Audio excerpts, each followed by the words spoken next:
contamos con todos en este final de año y también en los años sucesivos para asistir a estos actos culturales tan relevantes. Como es sabido, don Santiago Losada fue durante muchos años bibliotecario y director de la biblioteca de la Casa de la Moneda, por lo menos 3 décadas.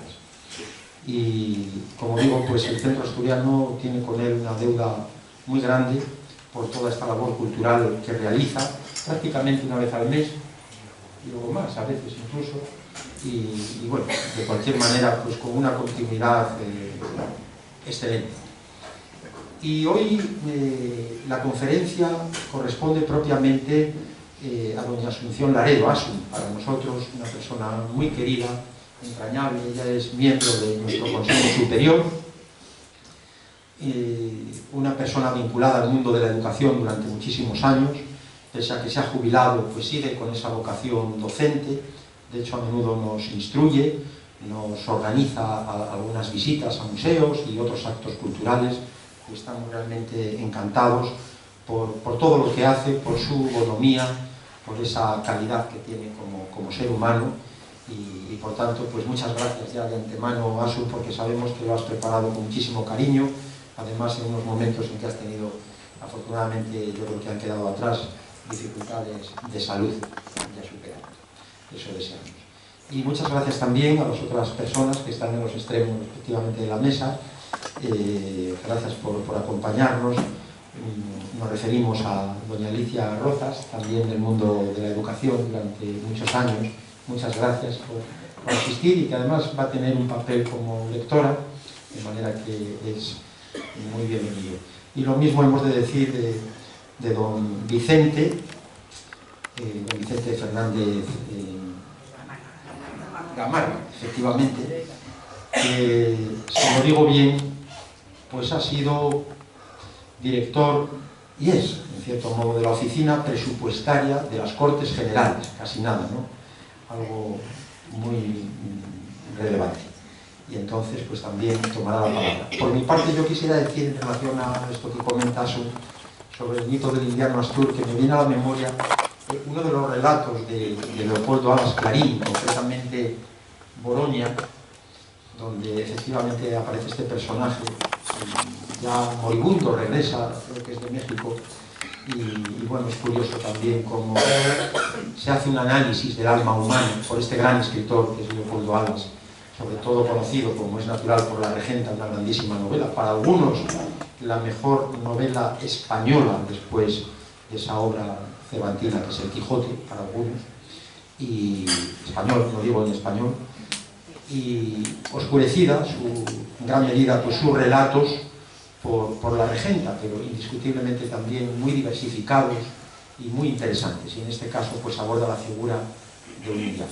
Pero bueno, es Asun la que lo va a hacer muy bien, y yo, según el protocolo que hemos establecido, pues voy a ceder la palabra seguidamente a don Santiago Losada, no sin antes agradecer de nuevo su presencia y que disfruten de este acto. Gracias a todos.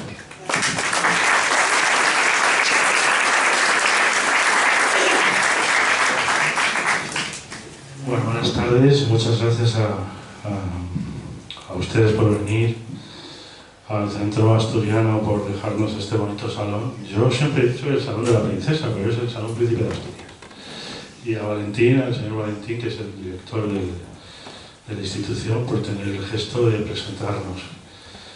Y bueno, les voy a contar un poco cómo vamos a hacer. Primero, Asunción nos va a detallar una exposición larga y muy documentada sobre la casona. Y después yo, al finalizar, brevemente, haré un itinerario literario de la figura del indiano, del mito del indiano, cómo se recoge en la literatura española, desde el barroco español hasta la última novela, por ejemplo, de Miguel Ángel María de Helera, La Oda. Pues este es el acto. Así que le doy la palabra a Asunción, y espero que les guste y espero no cansarles. Asunción.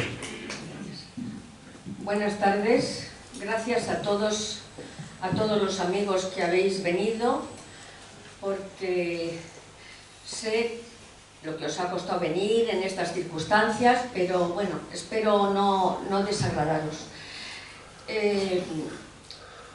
También muchas gracias, señor presidente, por estos elogios. Lo que ocurre es que la amistad que nos une, pues bueno, va en ventaja mía. Yo les voy a hablar del mito del indiano Astur, y paralelamente se van a poner bastantes ilustraciones. Quizá piensen que demasiadas, pero como dicen que las palabras se las lleva el viento, pues espero que estas ilustraciones les sirvan para tener un mayor recuerdo de lo que hoy vamos a hablar aquí. Entonces vamos a iniciar el... Voy a leer a veces porque como vamos a intervenir 4, pues no quisiera que prolongar el espacio y la dedicación que nos están dando ustedes. Quiero que sepan que Asturias es una región absolutamente campesina y rural, pero no obstante, el asturiano es luchador y exageradamente aguerrido, como pueden verlo en la primera ilustración que tenemos, que es un óleo de la batalla de Covadonga. Asturias, como ya he dicho, vivía de la vida rural, de la vida campesina. En Asturias todos recordamos esos prados con el ganado de carne y de leche, esas grandes pomaradas que producen la sidra, los campos de maíz, y entonces pues los campesinos tenían que vivir de ello. En esa época, bueno, y ahora, Asturias se caracteriza por el minifundio. Quiere decir que en las familias que eran muy numerosas, los primeros hijos tenían trabajo, se cultivaba, pero luego había problemas. Entonces, ¿qué hacer? También quedaba otro trabajo. El trabajo que quedaba era el de la mina.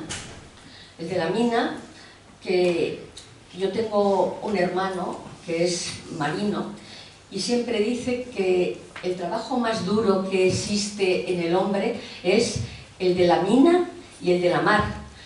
Pero yo tengo que decir que los dos tienen artículo femenino, así que a ver si buscamos otro que no sea tan duro.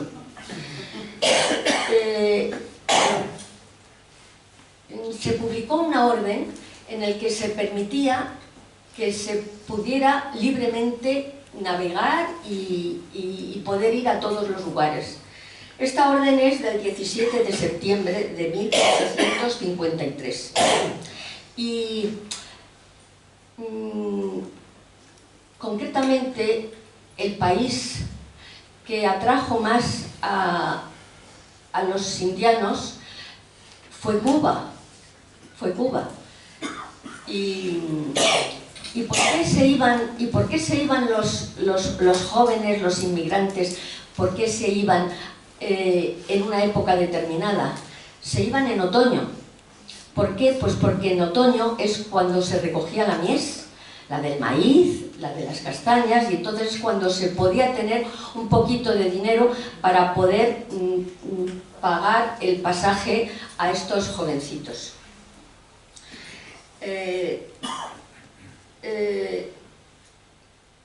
También otra de las causas es las ciudades que se están creando en España. Las ciudades que se están creando en España no tienen una infraestructura para acoger a tantos trabajadores, y entonces los salarios eran ínfimos y a los jovencitos les gustaba muchísimo más esa aventura, una aventura tremenda. Y luego, yo pienso que es la tercera causa, es que así, si emigraban, se libraban del servicio militar. Ya saben ustedes que las tres regiones primordiales de la inmigración en España fueron Galicia, Canarias y Asturias. Los canarios generalmente se dirigieron a Venezuela y los gallegos y los asturianos pues fueron a Chile, a Argentina, a Uruguay y especialmente, sobre todo de lo que vamos a tratar hoy, a Cuba. Y lo que más atañe es la fuerte impronta que a su regreso estos indianos dejaron, tanto en sus regiones de origen como en el rol que desempeñaron en sus países de adopción. También hubo un congreso hispanoamericano que se celebró en España y entonces hubo anuncios, hubo una historia maravillosa de contar lo que eran esas ciudades americanas que partían ex novo, partían de la nada. Y les voy a leer lo que contaba la nieta de uno de los indianos. Dice, del que hablaré más tarde: siendo aún un niño con solo 12 años, embarcó en Gijón, con rumbo a Cuba. A pesar de su mala experiencia al llegar, le robaron el poco dinero que traía y sufrió el mal por entonces temido vómito negro. Decidió quedarse para ver si su suerte cambiaba. Pronto encontró trabajo en un almacén de alimentos en Caibarien. Era un trabajo durísimo y, como era habitual en esos negocios, los empleados dormían detrás del mostrador encima de unos sacos. Mi abuelo siempre decía que se acostaba con las estrellas y se levantaba con las estrellas. Se refiere a José Menéndez Viña, del que hablaré después. Y también decía Albornoz: la triste despedida del niño emigrante que marcha lejos, muy lejos, más allá de los montes y los mares, para vivir en abrasadora nostalgia del pueblín amado. Y un día tornar, bueno, aquel que vuelve, a más y más trabajar para engrandecer a los suyos. Esta Asturias es la que tienen en la mente y en el corazón todos los emigrantes asturianos. También se les llamó asturamericanos, pero hoy preferimos quedarnos con un nombre más bonito, que es el de indiano. Esos que en Cuba, que en Buenos Aires, hicieron unas grandísimas fortunas, enormes fortunas. Estaba el rey del azúcar, el del cacao, el que poseía una flota mercante y que a sus barcos les llamaba Covadonga, Naranco. Era tan asturiano como el río Nalón, que es el río más asturiano que existe.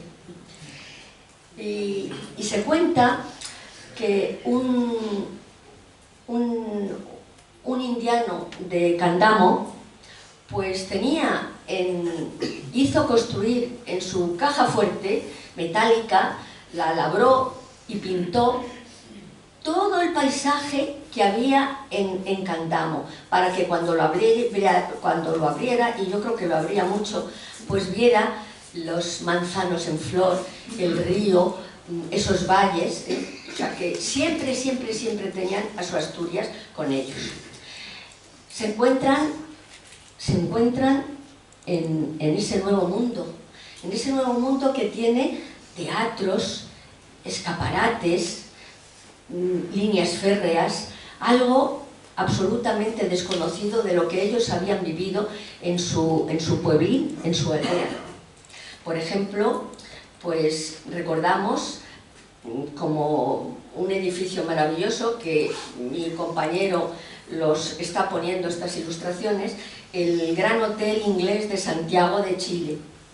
Y también los inmigrantes intervinieron en una obra ingente. Esa obra ingente es la del Canal de Panamá. Concretamente los inmigrantes trabajaron en la primera esclusa que se hizo en el Canal de Panamá. Luego ha habido 7 esclusas y últimamente, pues bueno, en todas ellas han intervenido, pero ya no inmigrantes, sino empresas españolas. Y recordemos que antes que estos indianos fueron pues nuestro Colón, Magallanes, Elcano y luego unos ideólogos, como fueron filósofos, pintores, escritores, todos iban a ese nuevo mundo, a ese mundo maravilloso que es América. Y conociendo este descubrimiento, conocieron lo que era el nuevo mundo y sobre todo el mundo del ocio que en Asturias no se conocía y ellos lo tenían, y conocieron otro tipo de educación y otro tipo de sanidad. Por eso los que llegaron allí y triunfaron montaron una serie de instituciones para proteger a todo esto, eran un nuevo mundo de entender la vida, y luego cuando vinieron aquí nos transmitieron ese mundo cosmopolita. Y ese asturiano queda al cabo de su raíz biológica enterrado en un valle o amarrando el pico de una montaña. Será siempre Asturias su cordón umbilical, la cordial arteria por la que sigue recibiendo de la tierra lo que tanto necesita para vivir. Nostalgia asturiana, de canciones, de sollozos de una gaita, que solo suenan en la imaginación de los emigrantes. Y cuando el emigrante astur pierde por el mundo todas sus ilusiones, todavía conserva la de morir en el regreso de la tierra de su Asturias, soñada con los ojos llenos de su paisaje. Y también quiero decirles que algo muy importante en esa Asturias, en esa América, fue la sidra. La sidra, que era el producto de esas maravillosas pomaradas, pues no había un festejo ni había reunión en el que no se brindara con la sidra. Fue tremendamente importante, ya verán aquí alguna ilustración. Y ya lo tenemos de regreso a su tierra. Es el niño que marchó ilusionado más allá de un sueño y que encarga el más fabuloso palacete en su aldea de origen.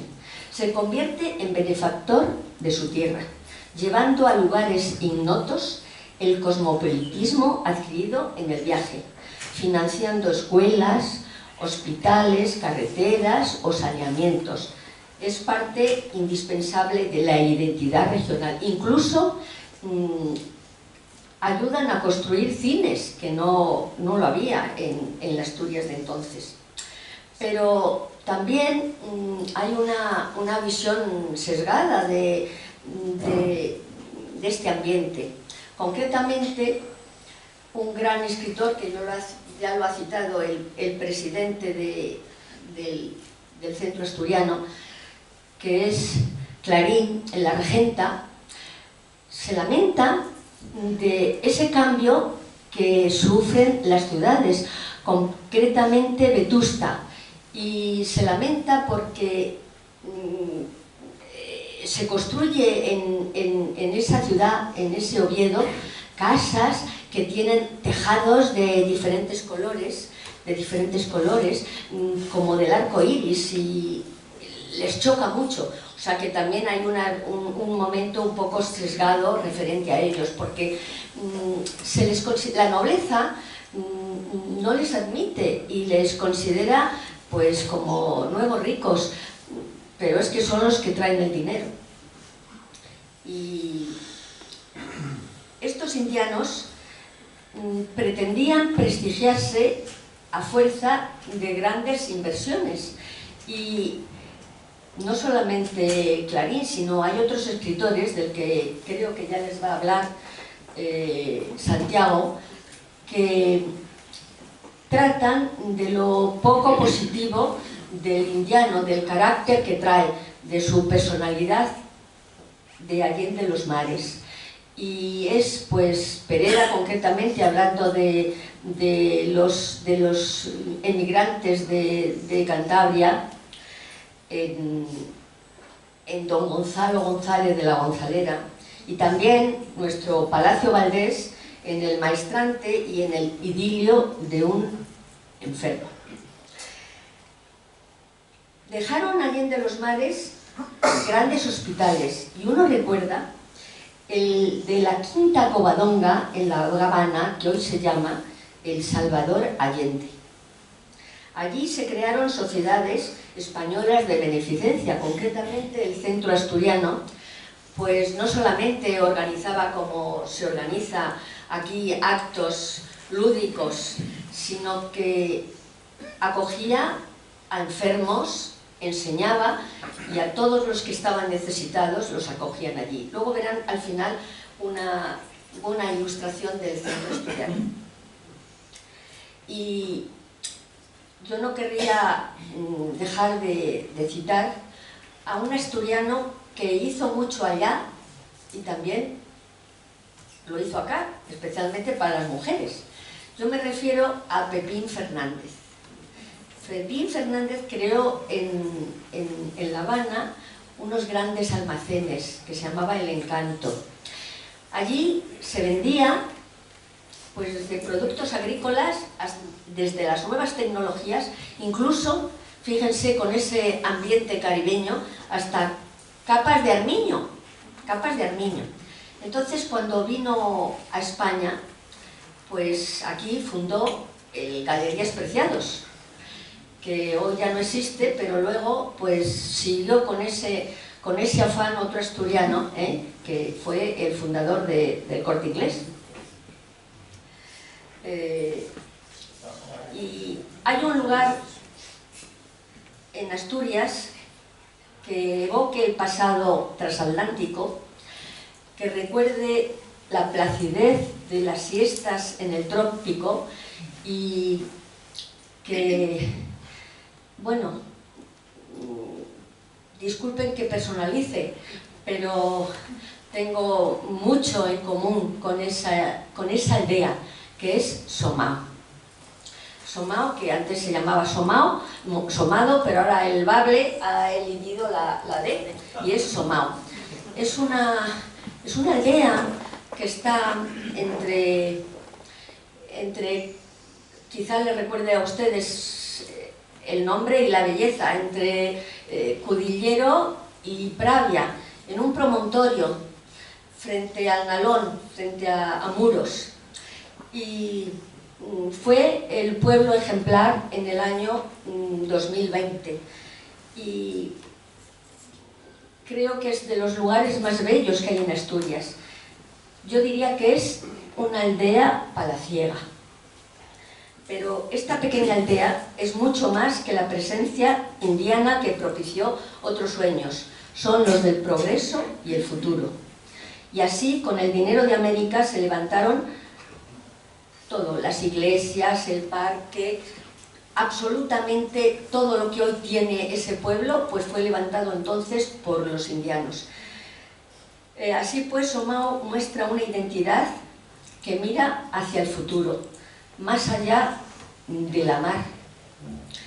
Y yo puedo citar algunas que ya están viendo, ilustraciones que está pasando mi querido Chevalier Sermon,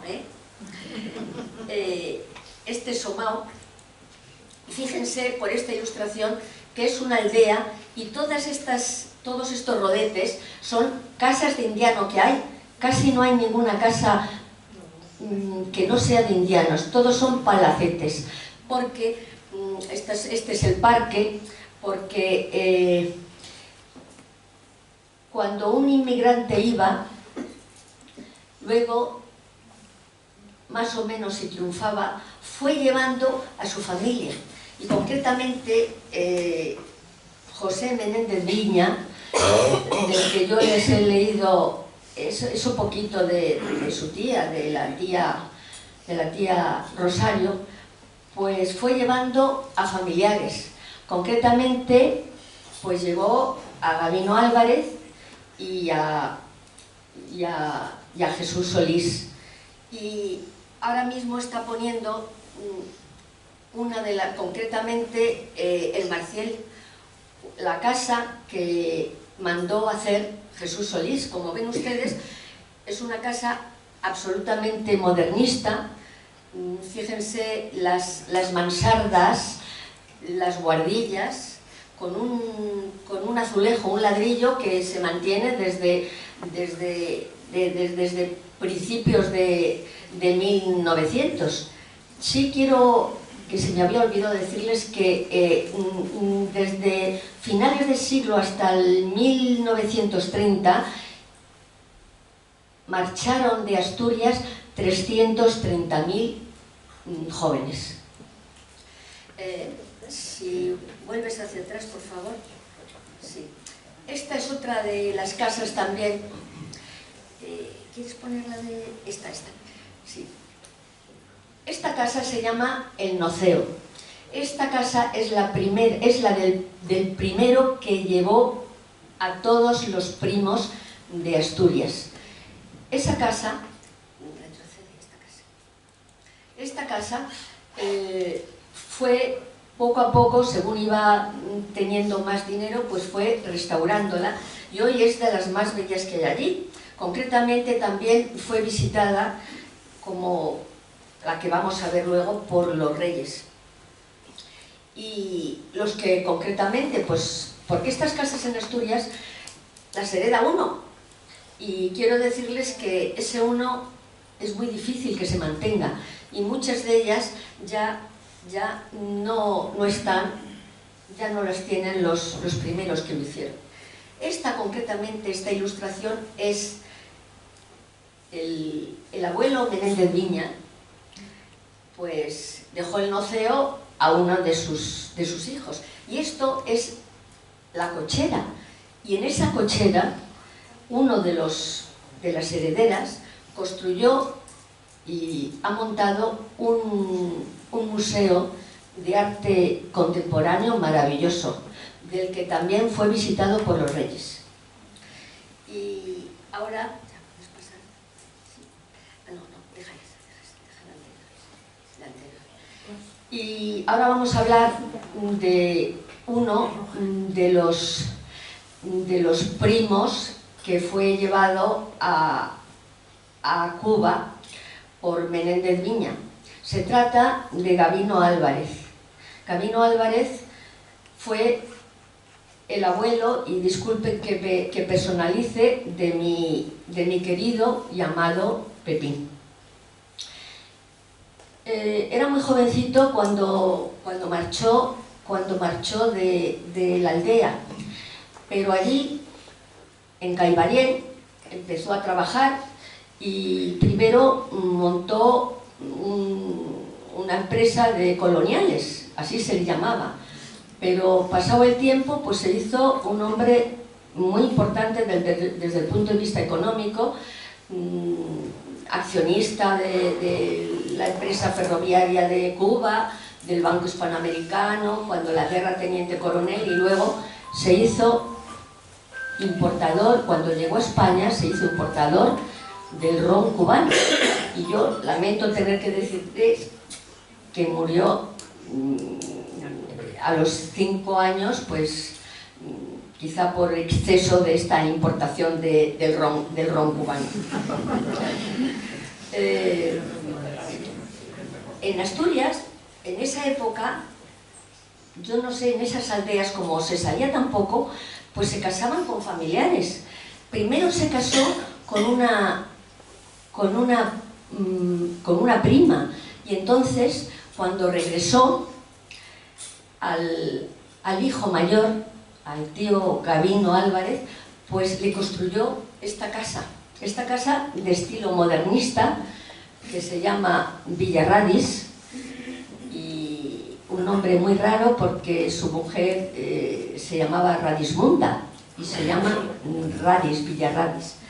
Y como ven, es de un estilo muy modernista también. Hoy, desgraciadamente, no está tampoco en manos de los descendientes. Sí, por el contrario, está la siguiente que les voy a enseñar, que es la casona. La casona fue construida en el año 1900. En la portada figura la construcción. Mi amigo les va a ir pasando algunas fotografías de la casona, que tiene como característica el haber conjuntado las construcciones de Asturias con las novedades. Concretamente tiene esas maravillosas galerías que evocan las siestas caribeñas y que además suplían la humedad de Asturias. Y entonces esta casa está rodeada de galerías, todos los 3 y 4 pisos. El de arriba se llama La Solanina. Todos son galerías. Y luego está sostenida por unas columnas de hierro fundido que a veces, cuando en Asturias sopla una gran galerna, no se explica uno cómo no se ha podido caer una casa tan grande con tantos metros cuadrados solamente sostenido por esas columnas. Hay algo curioso de esta casa, que el abuelo no necesitó, porque entonces no era necesario, no necesitó los planos de un arquitecto. Lo hizo con la idea de él y con un pariente que era maestro de obras. Y pasado 1 siglo y medio, pues esa casa se mantiene. Y a los que están aquí, casi todos amigos, pues yo les invito que alguna vez, si van por allí, pues que la visiten. Les gustará. Esta casa tiene... todavía se conserva como se inició. Tiene unos frescos en todas las habitaciones. Tiene todo el mobiliario de importación francesa, unos salones, tiene vajillas de Sèvres, tiene lámparas de Murano y concretamente en el salón tiene la escultura de la abuela de un gran artista asturiano que fue Sebastián Miranda. Bueno, están viendo, este es el comedor que, bueno, se han hecho libros sobre ello. Un salón del piano con los retratos de la familia. El pasillo que también evoca, no es el pasillo, es la galería que evoca con las maletas, con ese baúl, pues lo que era el indiano. Y bueno, solamente vivió 5 años y entonces su viuda, que era su sobrina, se quedó muy jovencita con 4 hijos. Y le costó tanto separarse de su marido que entonces consiguió algo que en Asturias creo que no existe otro igual. Consiguió que permitieran que se construyera justo en el jardín, en un promontorio frente a su dormitorio, una iglesia panteón. ¿Por qué? Pues porque el preceptor de sus hijos era capellán real y entonces, como había hecho muchas obras de caridad, había promovido la construcción de la iglesia, de la escuela, de las fuentes, del cine y todo, pues lo permitieron. Y hoy todavía quiero decirles que está en pie. En pie. Es, creo que, de los únicos monumentos que existen en todo el Principado. Aquí tienen la vista del Panteón, que le llamamos Panteón, pero es una iglesia, Panteón, con unas características muy especiales. Está, ya les digo, la abuela sé que se sentaba en la galería, justo porque da enfrente. Aquí está el hermano de mi marido,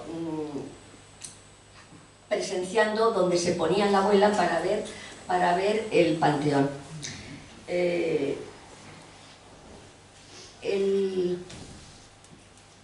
Se encargó de construirlo, aquí sí que fue un arquitecto, el arquitecto diocesano Navas. Tiene un estilo ecléctico, porque tiene una planta en forma de trébol, tiene unas bóvedas que nos recuerdan mucho al arte bizantino, y tiene bastante de Art Nouveau, concretamente por fuera, es las figuras de los ángeles y esos arcos. Luego pasamos a su interior y vemos que hay un gran lujo de detalles. Concretamente estamos viendo las teselas de estilo romano. Luego hay unas figuras de ángeles bellas y una azulejería, porque Asturias es tremendamente bella, pero tenemos algo muy malo, que es la humedad. Y entonces están los azulejos que evitan, por lo menos disimulan esa gran humedad. Pero quizá lo más bello de ese panteón es las vidrieras. Las vidrieras fueron construidas por la gran firma de la época, Montmaison. No sé si recuerdan la bóveda que tiene el Hotel Palace, pues se hizo por la misma firma. Y entonces la parte de abajo tiene unas figuras bastante más tradicionales, pero según se va subiendo, las figuras son ya de Art Nouveau. Nos recuerda bastante a las figuras de Musa. Son las que está poniendo mi compañero. Y todo este lujo que vemos aquí llama la atención porque hay una sencillez, una sobriedad tremenda en lo que es la cripta. Estamos viendo la bajada a la cripta. La cripta no tiene ni luz siquiera. La cripta no tiene ni luz siquiera. Simplemente están los nichos de todos del fundador, de la mujer y de los hijos. Hay unos cuantos lichos, espero no estar pronto por allí. Y ya quiero terminar porque hay una casa que es muy característica de Somao. Se hizo en el año 1914 y la hizo un Manuel del Busto, que era un arquitecto nacido en Cuba. Y quiero que vean que es lo emblemático casi de Somao. Está a la entrada y desde abajo es lo primero que se ve.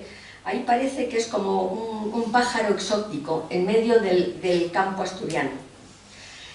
Y la figura siguiente, como estamos en el centro asturiano, pues quiero mostrarles lo que es el centro asturiano en La Habana. Fíjense qué construcción más maravillosa. Es esta, y ahora vamos a ver el interior. Y ya termino. Solamente decirles que la realidad del emigrante es dual. Fue mucho más que esa visión parcial, porque el viaje les hizo a los indianos mejores, pues el sincronismo de otros mundos amplió sus mentes, y es dual la realidad a partir de ese fenómeno, la de los lugares de origen y la de los de destino, y en concreto realidades que propiciaron un mundo por ello más rico. Y hay algo en común, tanto de los que triunfaron, de los que regresaron sin haber triunfado, de los que triunfaron allá, de los que se quedaron. Todos, es muy personal, pero todos hablaban maravillosamente del sentimiento de las mulatas de allá. Muchas gracias.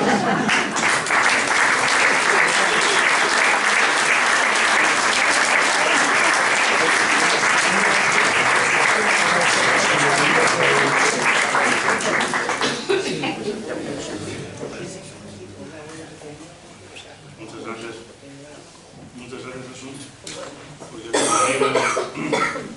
con el sentimiento tan a flor de piel de como lo has ido contando, pues es entrañable. Supongo que ustedes habrán deducido un dato, ¿no? ¿Ustedes saben quién es la propietaria de la casona de Samar? ¿Tienen alguna idea? Sí. ¿Imaginan? Pues háganle la pelota, porque ahora está viuda y no pierdan la esperanza.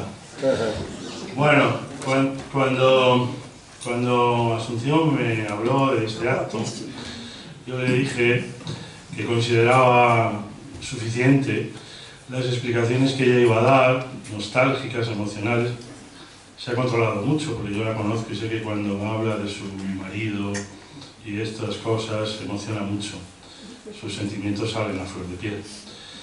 Y yo le dije que no era necesario complementar lo que iba a contar con algo más. Pero ella me pidió expresamente que lo hiciera. Y yo no quiero cansarles. Voy a hacer un itinerario por la figura del indiano a través de la literatura española. Pero antes le he pedido a Alicia que defina brevemente qué es un indiano. Ahora lo va a leer. Hay un poema que yo siempre escuchaba de adolescente y de joven, de Pablo Neruda. Seguro que ustedes, por su edad, por coetáneos de mi generación, lo conocen, que es la cantata Fulgor y muerte de Joaquín Murrieta. Pues en ese poema de Neruda hay un diálogo que muy bien puede explicar qué es emigrar y qué es volver. Dice ese poema en un momento determinado: ¿volveremos a nuestra patria alguna vez? La respuesta, el oro es el regreso. Los indianos, es decir, aquellos emigrantes que salen de Asturias, de Galicia, de Santander, de Soria, de Cádiz, de Canarias, vuelven a su patria cuando han conseguido estabilidad y riqueza. Y normalmente vuelven a invertir en su tierra esos dineros que han ganado honradamente. De ahí surgen estas casonas, estas casas palaciegas que se pueden recorrer por Asturias, por Santander. Pero le voy a dejar a Alicia que lea esa definición de indiano y a partir de ahí les voy a trazar un poco la figura, el mito del indiano, cómo lo construyó Lope de Vega. Alicia, cuando vienes. Pues buenas tardes a todos y muchas gracias por dejarme leer lo que es un indiano. Indiano fue la denominación coloquial del inmigrante español en América, que retornaba enriquecido, una tipología social que desde el Siglo de Oro se había fijado como un tópico literario. La denominación se extendía a sus descendientes con connotaciones admirativas o peyorativas, según el caso. Los indianos se convirtieron en líderes locales en la época del caciquismo, finales del XIX y comienzos del XX, periodo en el que grandes contingentes de jóvenes, especialmente de regiones con fácil salida al mar, como Galicia, Asturias, Cantabria, el País Vasco, Cataluña y Canarias, se vieron obligados en esa época a lo que se denominaba hacer las Américas, es decir, emigrar en busca de una mejor fortuna en países iberoamericanos como Argentina, Brasil, Chile, Cuba, México, Uruguay o Venezuela. En algunos casos acudían reclamados por sus familiares ya establecidos en esos lugares, formándose negocios familiares de notable éxito. Pero la mayor parte no tuvieron tanta fortuna y no encontraron mejor destino en América que la pobreza de la que huían. Los indianos de Asturias. Asturias ha sido, junto con Galicia, la región de la que más emigrantes partieron hacia América. Al volver, muchos de ellos construyeron casonas que forman parte de una rica arquitectura indiana en el Principado, especialmente en las salas oriental y occidental. Y entre los indianos asturianos más conspicuos estuvieron Ramón Argüelles Alonso, que luego sería el Marqués de Argüelles, Manuel Ibáñez Posada, que adquirió el título de Conde de Ribadedeva, su hermano Luis Ibáñez Posada, que fundó el Banco Hispanoamericano con la repatriación de capitales que tras el desastre de 1898 trajo para acá, Íñigo Noriega Mendoza, Ulpiano Cuervo, Íñigo Noriega Lasso, Manuel Suárez y Suárez y otros.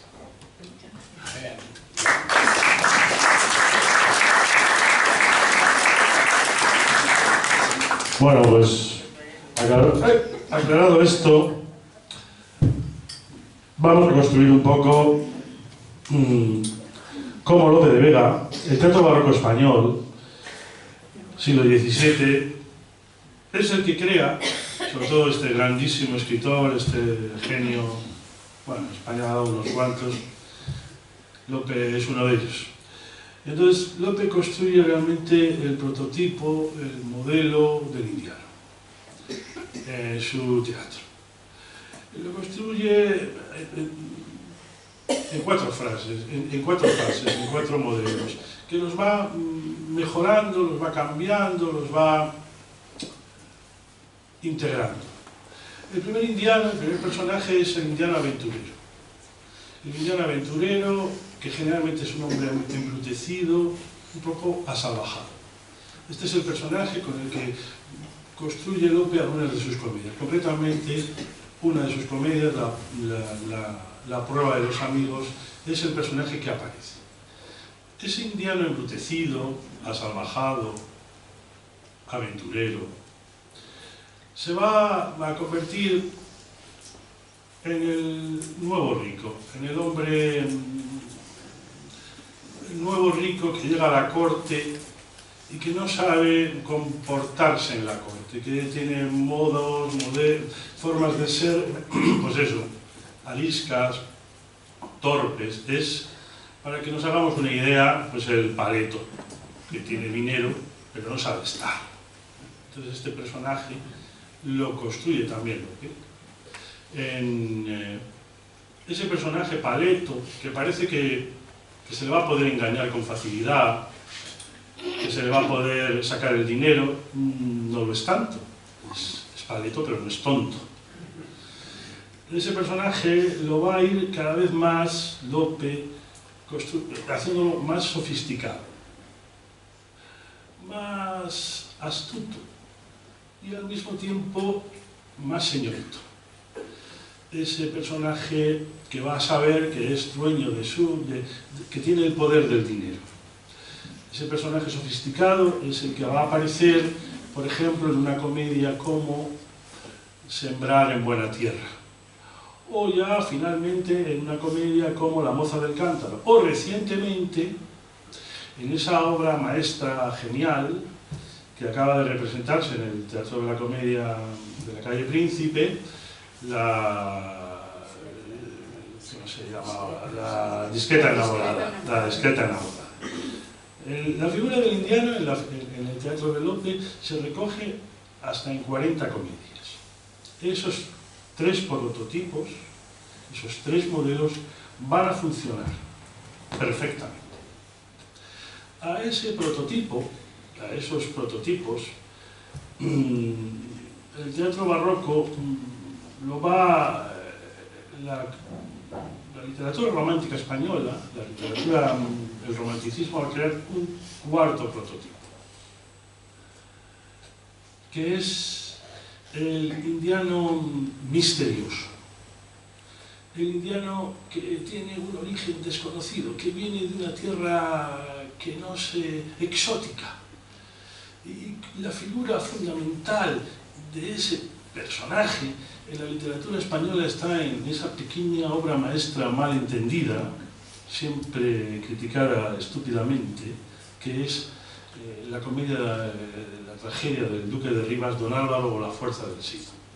Don Álvaro es un indiano.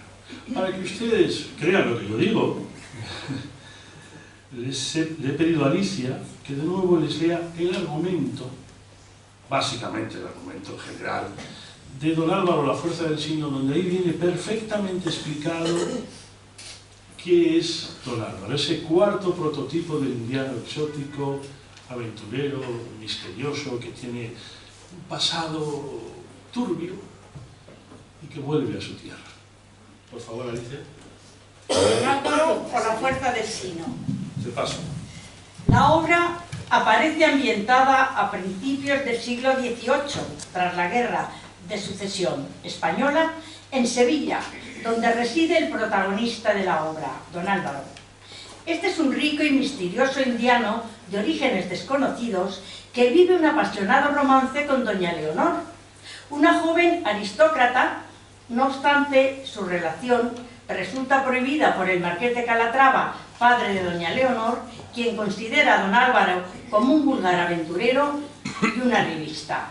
El género es la tragedia, son 5 jornadas los que tiene de actos, se estrenó en el Teatro del Príncipe en Madrid el 22 de marzo de 1835. Muchas gracias, don Alicia. Siguiendo esta figura, y hablando ya, lo he citado antes muy bien, de Asunción, la parodia del indiano. Porque el indiano no es un noble, ni tendrá nunca la condición de noble. Lo que tiene el indiano es dinero. Y eso es más importante que la nobleza. Pero los nobles, los hidalgos, los que pues le desconsideran. Ellos están empobrecidos y desconsideran al nuevo rico. Por eso surge esa parodia que ha citado de Clarín en La Regenta, o que ha citado anteriormente Valentín en otro texto, o la parodia que hace Pereda en Gonzalo González de la Gonzalera, o Armando Palacio Valdés, lo ya citado, El maestrante y El idilio de un enfermo. Ese indiano parodiado, que no es más que, para mí, permítanme, pues la envidia. Sencillamente, ellos sí son el quiero y puedo, mientras que los otros son el quiero y no puedo. Ese indiano sofisticado, consciente de su poder, es el que maneja, el que utiliza brillantísimamente, por supuesto, Galdós. En una de sus obras maestras, bueno, yo creo que Galdós escribió... ¿Cuántas obras maestras escribió Galdós? Pues todas. Y la que no es maestra es maestrita. Bueno, pues una de sus obras maestras, para mí una novela impresionante, es Tormento. El personaje de Agustín Caballero es el indiano, interpretado en el cine, en la versión para el cine que hizo Pedro Olea por Francisco Naval. Ese indiano es el que alivia, el que saca de su pobreza a ese personaje tan bonito que es Amparo, la chica Tormento, que en el cine lo interpretó Ana Belén. Esta novela de de Galdós, maravillosa, mágica, vuelve a retomar la figura del indiano en su mejor trazado, en su mejor registro. La boda es un elemento clave en la historia de los indianos. Lo que ha dicho Asunción de lo ardientes, de lo apasionadas que eran las mujeres americanas, las nativas, es verdad y mentira, digo yo, porque la mayor parte de los indianos que volvían, muchos de los que volvían, se casaban en su pueblo con la chica más joven del pueblo, siendo ellos ya señores que estaban cercanos a los 50 años, pero ellos tenían el dinero, tenían el poder. Esa figura del indiano la va a ya terminar de desarrollar perfectamente Concha Espina. Pero yo he querido, antes de terminar hablando de Concha Espina, que por cierto, cuando has citado el Centro Asturiano de La Habana, Asunción, las mejores palabras para describir el Centro Asturiano de La Habana, aquí había unos libros que me los han quitado, está en este libro, que escribe Josefina Sainz de la Maza, la hija de Concha Espina, sobre el Centro Asturiano, en uno de los capítulos. Pero esto lo voy a dejar para el final. Ahora, les he hablado del indiano literario. Pero según construía yo esta historia, según iba yo inventándola de alguna manera, haciendo la arquitectura de lo que quería contarles, me surgieron dos figuras, dos indianos, que son dos personajes que a mí yo decía, lo tengo que contar, porque Luis Buñuel cuenta en su maravilloso libro de memorias, que yo no dejo de citar ni de utilizar, Mi último suspiro, hace un retrato de su madre y un retrato de su padre. Y el retrato de su padre es el retrato de un indiano. Y le he vuelto a pedir a Alicia que os lo lea, porque más que lo que yo pueda contar, lo cuenta mucho mejor que yo don Luis Buñuel. Y dice don Luis Buñuel: el padre de mi padre era un labrador rico, lo cual quiere decir que era dueño de 3 muías. Tuvo 2 hijos, uno se hizo farmacéutico y el otro, mi padre, se fue de Calanda con 4 compañeros para hacer el servicio militar en Cuba, que todavía pertenecía a España. A su llegada a Cuba le hicieron rellenar y firmar un formulario. Como gracias a su maestro tenía muy buena letra, lo destinaron a oficinas. Sus compañeros, en cambio, murieron de malaria. Cuando terminó el servicio, mi padre decidió quedarse. Entró en una empresa en calidad de encargado, mostrándose activo y formal. Algún tiempo después fundó su propia ferretería, almacén de venta de herramientas, armas, esponjas y artículos diversos. Un limpiabotas que iba a visitarlo todas las mañanas se hizo amigo suyo, al igual que otro empleado. Mi padre les confió el negocio en comandita y regresó a España con una pequeña fortuna poco antes de la independencia de Cuba, independencia que en España se acogió con indiferencia. Aquel día la gente fue a los toros, como si nada. A su regreso a Calanda, a los 43 años, mi padre se casó con una muchacha de 18, mi madre. Compró muchas tierras y mandó construir la casa y la torre. Yo fui el primogénito, concebido durante un viaje a París en el Hotel Ronserai, cerca de Richelieu-du-Haut. Tuve 4 hermanas y 2 hermanos. El mayor de mis hermanos, Leonardo, que era radiólogo y vivía en Zaragoza, falleció en 1980. Alfonso, el otro, 15 años más joven que yo y arquitecto, murió en 1961, cuando yo rodaba Viridiana. Mi hermana Alicia murió en 1977 y quedamos 4. Mis otras hermanas, Conchita, Margarita y María, están bien vivas. Desde los iberos y los romanos, Calanda fue un poblado romano, hasta los visigodos y los árabes, se han sucedido tantas invasiones sobre el suelo de España que hoy existe una mezcla de sangres muy diversas. En el siglo XV no había en Calanda más que una familia de cristianos viejos. Todas las demás eran moriscas. En una misma familia pueden darse tipos muy distintos. Por ejemplo, mi hermana Conchita podía pasar por una guapa escandinava, de pelo rubio y de ojos azules, mientras que mi hermana María, por el contrario, parecía haberse escapado de un harén. Cuando mi padre regresó de Cuba, quedaron en la isla sus dos socios. En 1912, viendo acercarse una guerra en Europa, decidió volver a Cuba. Y yo recuerdo los rezos que hacíamos en familia todas las noches, para que papá tenga un buen viaje. Sus dos socios se negaron a dejarle entrar en el negocio y mi padre regresó a España muy dolido. Gracias a la guerra, sus antiguos socios ganaron millones de dólares. Varios años después, uno de ellos, paseando en coche descubierto por la Castellana de Madrid, se cruzó con mi padre y no intercambiaron ni una palabra ni un saludo. Mi padre medía 1,74 m, era de complexión robusta y tenía los ojos verdes. Era hombre severo, pero muy bueno y perdonaba pronto. Bueno, pues este retrato, yo me he tomado la licencia de que Alicia lo lea casi en su totalidad, queda un poco más, pero no hacía falta más. Ejemplifica, para mí, muy bien la figura del indiano que consigue el éxito, que vuelve a casa, que construye la casona en Calanda, luego invierte en Zaragoza, en fin, muy rico. Que se casa con María Portoles, una muchacha de 18 años, y tiene con ella 6 hijos, que muere en 1923. Leonardo Buñuel muere, el padre muere en 1923.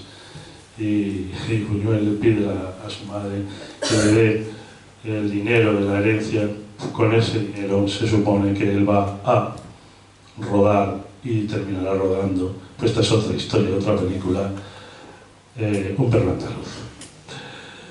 Si la figura del indiano, en el caso del padre de Buñuel, es un ejemplo, lo tengo que también considerar en el caso de Concha Espina, que ella hace el viaje al revés.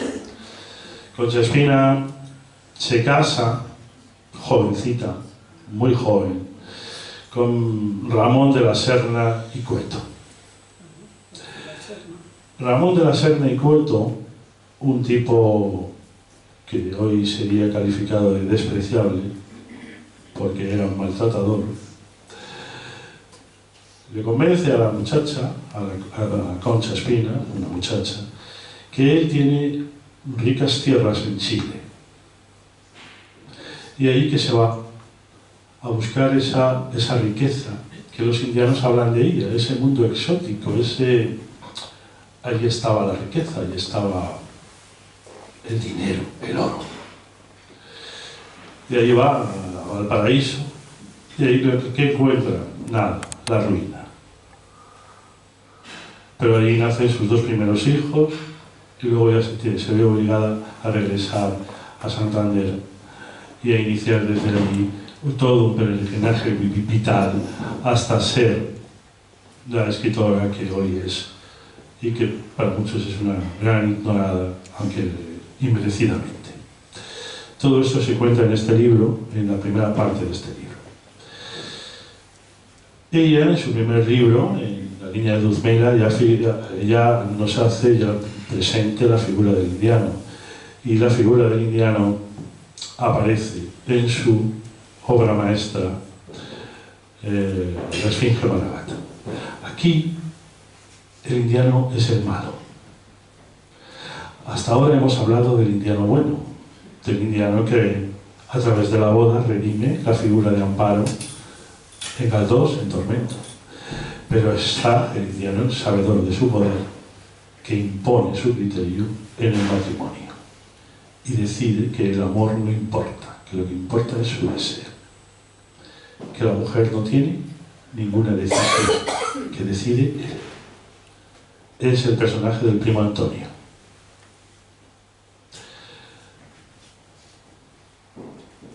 Estoy acabando, así que tranquilos. Ya termino.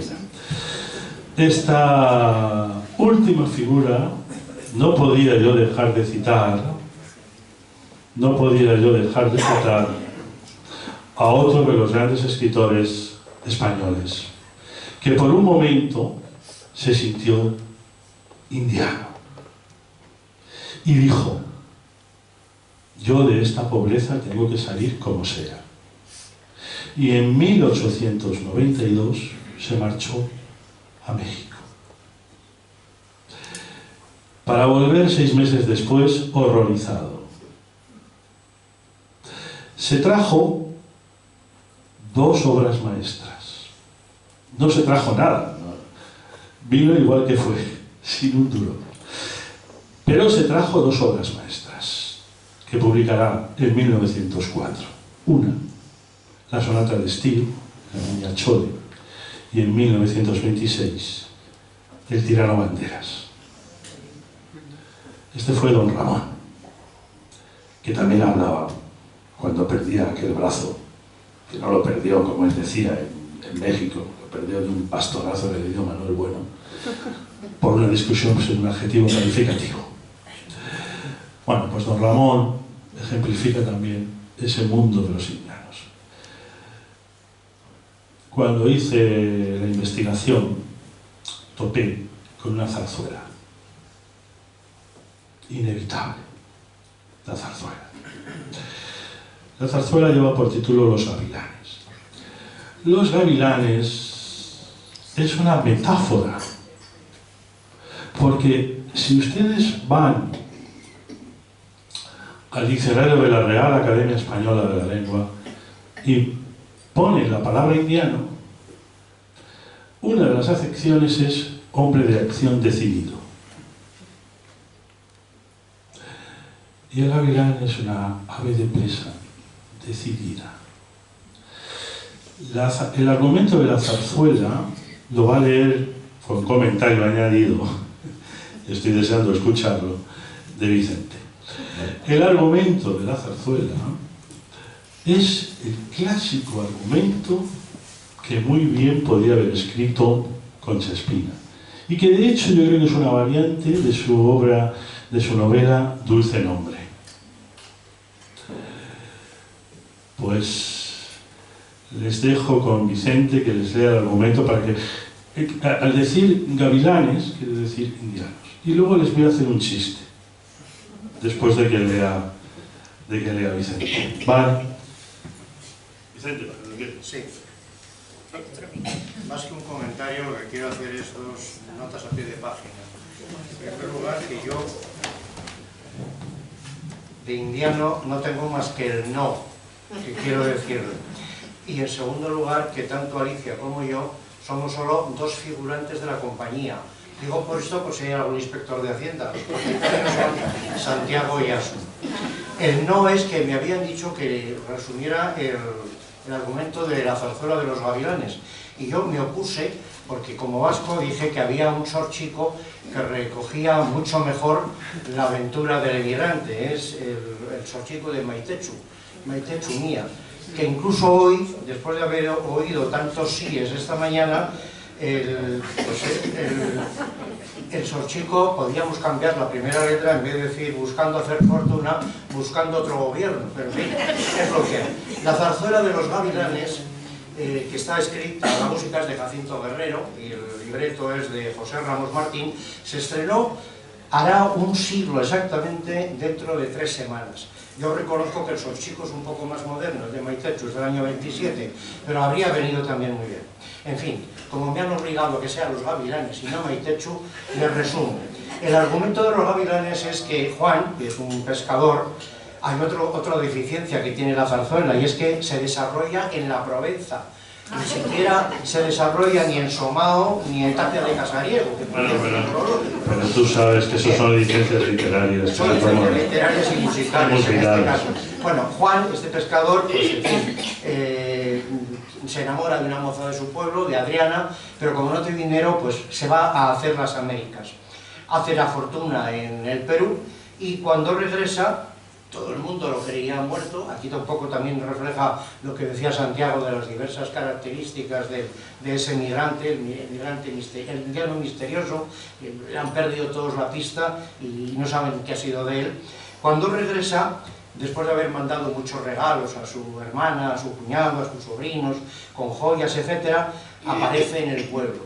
Y el actual alcalde de ese pueblo, que había sido enemigo suyo antes de marcharse a hacer las Américas, pues de repente se hace muy amigo suyo. ¿Por qué? Está claro, quiere que le hagan una nueva carretera, una nueva escuela, un ambulatorio, y el indiano es el que lo va a pagar.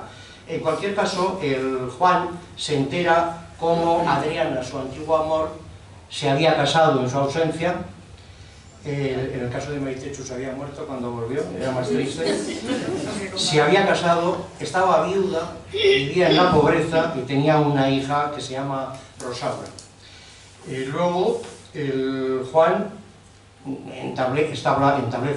entabla contacto con su antiguo amor y se da cuenta de la pobreza y le socorre y tal. En ese socorro viene también un socorro suyo y es el que se enamora de la hija de su antiguo amante, claro, de Rosaura, y dice que, bueno, pues que se quiere casar. Entonces, claro, tanto el guarda jurado del pueblo como el alcalde, pues empiezan, en fin, a meterse con él y a decir que es un viejo verde, que lo que quiere es aprovecharse de la moza. La moza, a su vez, tenía un amor más propio de su edad, y entonces Juan se da cuenta de la situación en la que está y les ayuda a que se celebre el matrimonio, pero mientras ha creado en el pueblo esa imagen de persona que está deseando de aprovecharse de las circunstancias, del gavilán que va a coger a la pobre paloma, ¿no?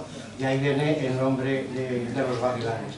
La canción, muy rápidamente dice, aunque creo que luego la vamos a oír, la va a poner Santiago, dice así: mi aldea, cuánto el alma se recrea al volverte a contemplar, mis lares. Después de cruzar los mares, otra vez vuelvo a mirar, pensando en ti noche y día, aldea de mis amores. Mi esperanza renacía, se aliviaban mis dolores, pensando en ti, mar serena, pensando en ti, bello cielo, era más dulce mi pena y menor mi desconsuelo. Siempre en mi aldea pensaba, siempre ambicioné volver y este momento soñaba de otra vez mi aldea ver. No importa que el mozo fuerte vuelva viejo, si alegre el corazón salta en mi pecho. No importa mi lucha por ganar el oro, si al cabo hoy vuelvo rico y ponderoso. No importa lo que tuve que penar, lo que importa es que ya vuelvo para no marchar jamás. Muchas gracias, Vicente.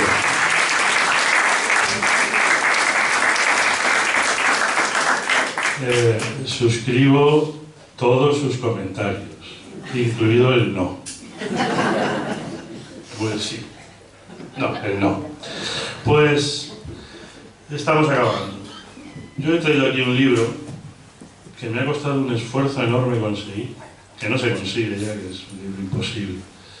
Porque un gran escritor, por cierto, republicano, pero olvidado, escribió La boda, que publicó en 1956.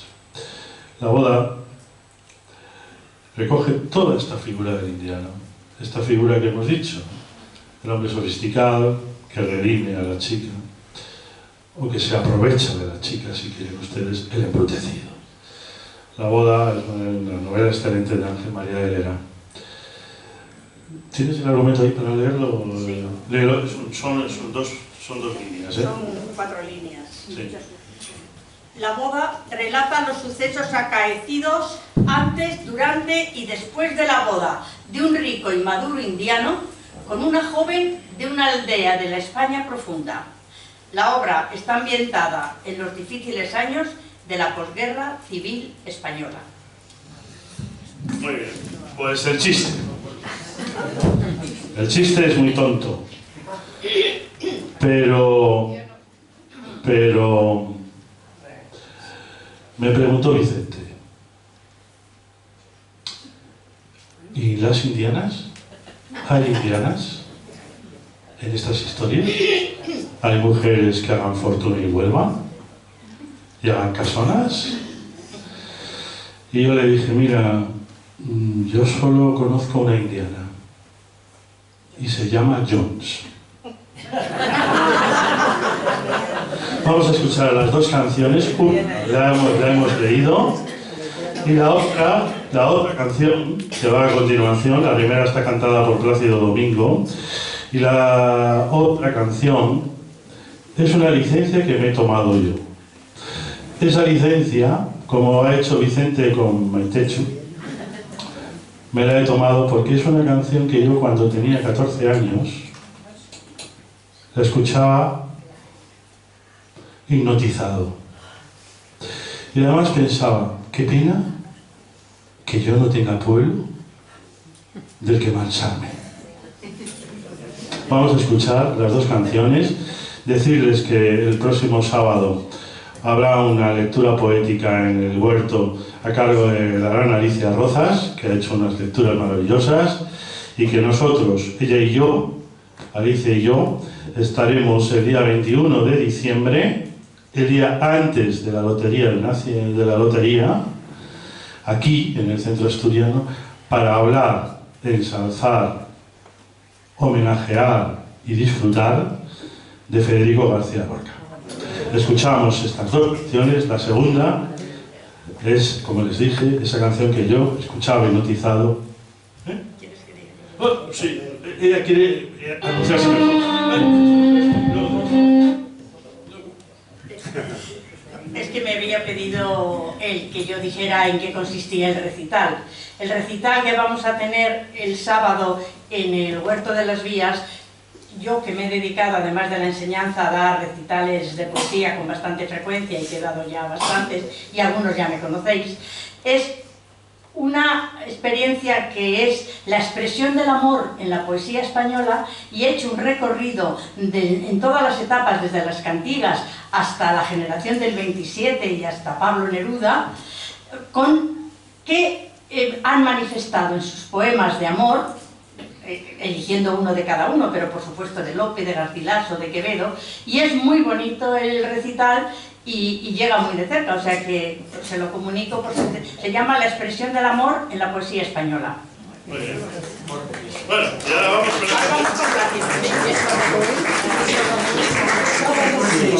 Por volver con Maitechu, Alicia y yo nos habíamos ofrecido a cantar Maitechu, a dúo. No, que la gente está Solo encantada. cantamos cuando nos acompaña el acordeón.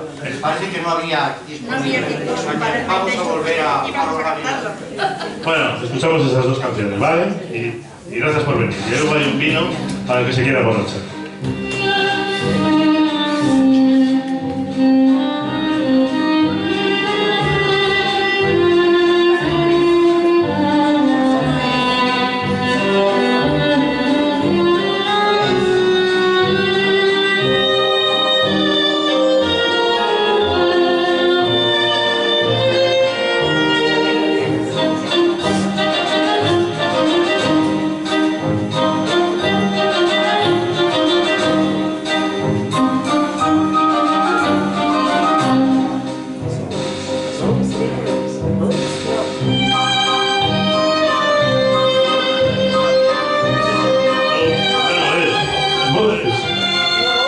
Otra vez vuelvo a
otra canción.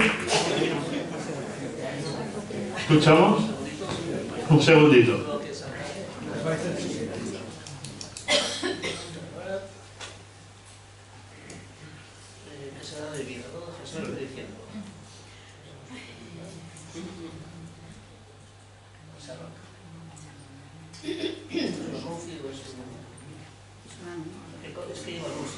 Bueno, ¿cuál era el otro?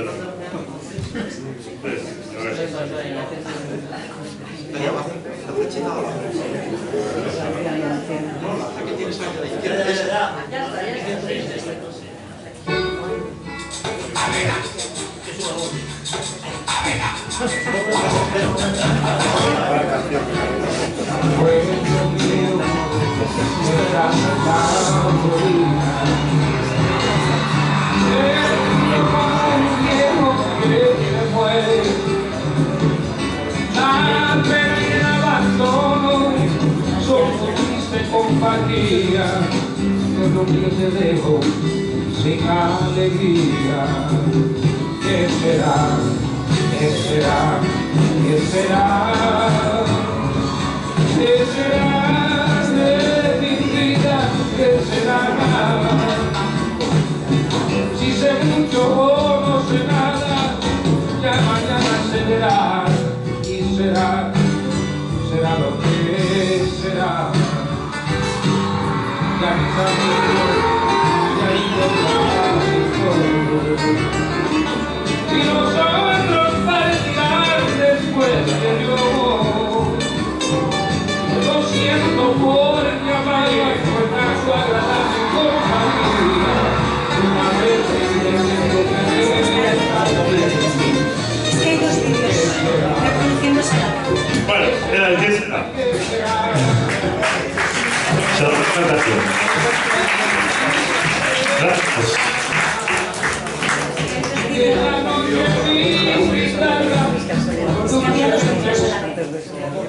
Sí, bueno, cortamos. Pues muchas gracias a todos, principalmente a los intervinientes, a Santiago Losada, a Asunción Laredo, a Vicente Fernández y a Alicia Rozas. Y muchísimas gracias a todos, a ustedes por su presencia. Pasamos a tomar un vino, ¿no, Santiago? Sí, sí, sí.